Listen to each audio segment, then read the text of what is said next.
So welcome back, and I hope you're as excited as me about the Olympics and about finding out how the tale of the contractor and the organizing committee eventually played out.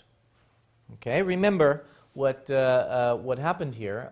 We had a contractor having to deliver streetlights either of high or low quality, and we had the organizing committee deciding whether to pay the full price or to renegotiate the price down.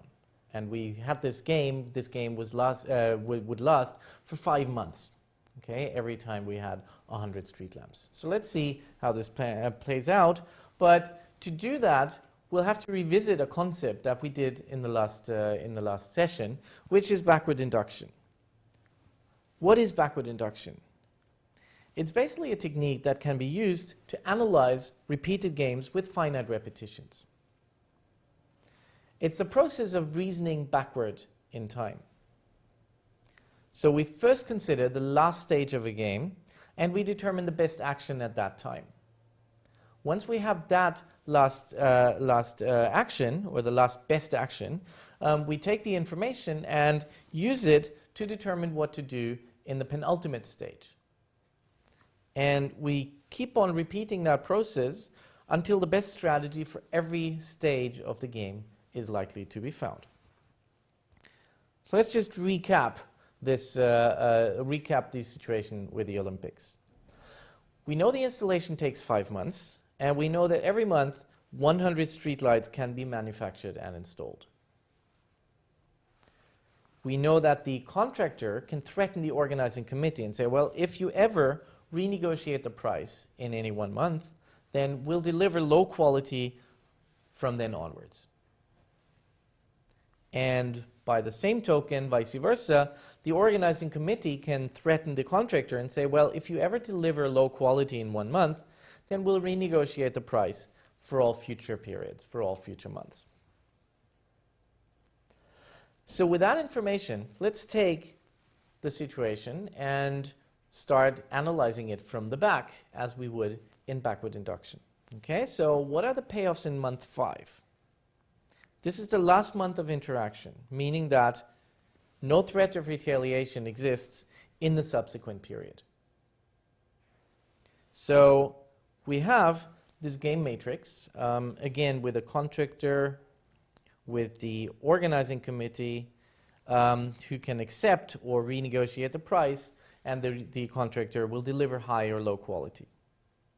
Okay, so this is going to be our game matrix, and given that you already know how to figure out the equilibria for these kinds of situations, let me take a moment and have you find out what the Nash equilibrium in this game is, and I'll see you after this. Okay, so I hope you all knew, or you all were able to show that the equilibrium of this game is that the contractor will deliver low quality and the organizing committee will renegotiate the price. Let's just repeat how we did that.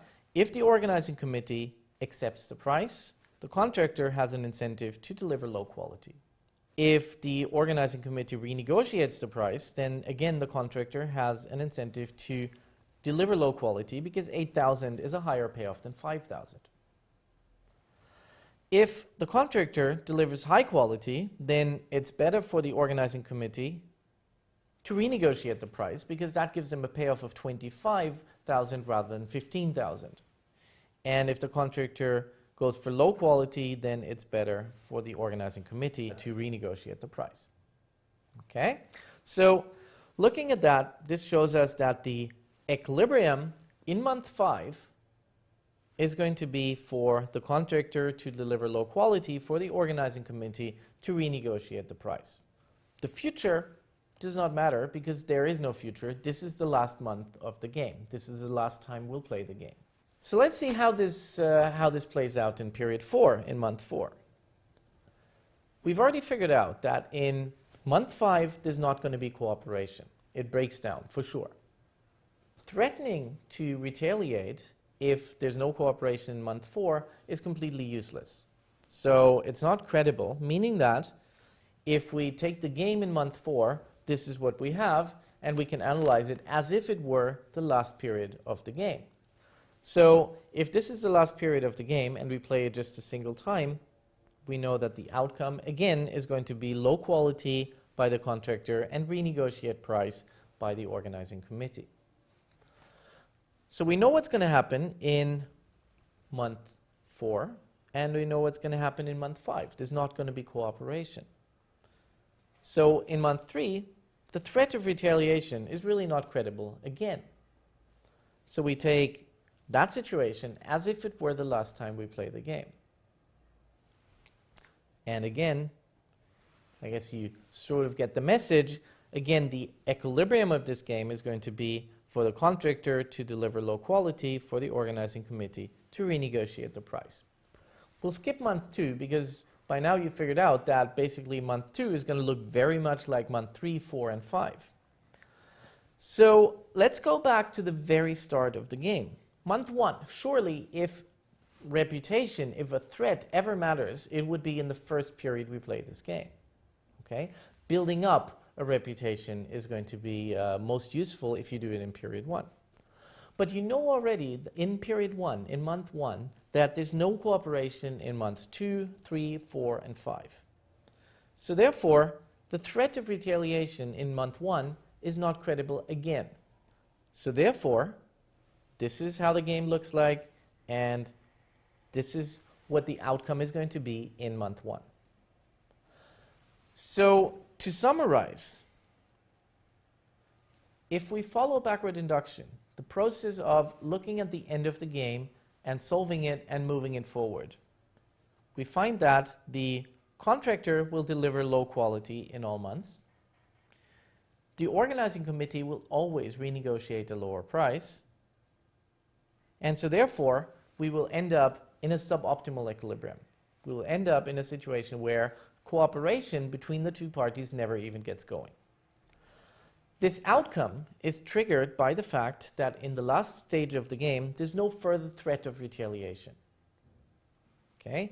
We call this the end game effect. Even if we have a game that goes on for a very, very long time, the closer we get to the end of this game, the more likely it is that cooperation will simply break down.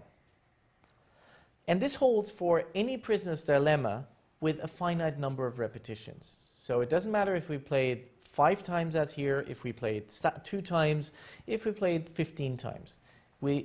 As soon as we can use backward induction, the game is going to unfold in the way that we just shown. So in this video, we've analyzed the prisoner's dilemma that's played a finite number of times.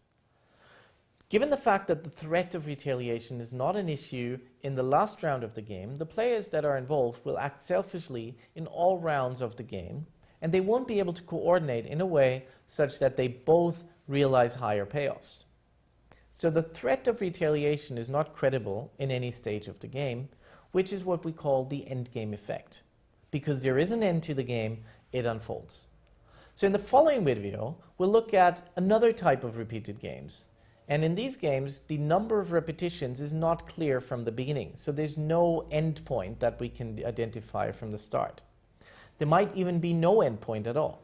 So stay with me, and then we'll analyze if cooperation can be maintained or enabled more successfully in this kind of repeated games, repeated indefinitely or infinitely. Okay, see you in a second. Thanks very much.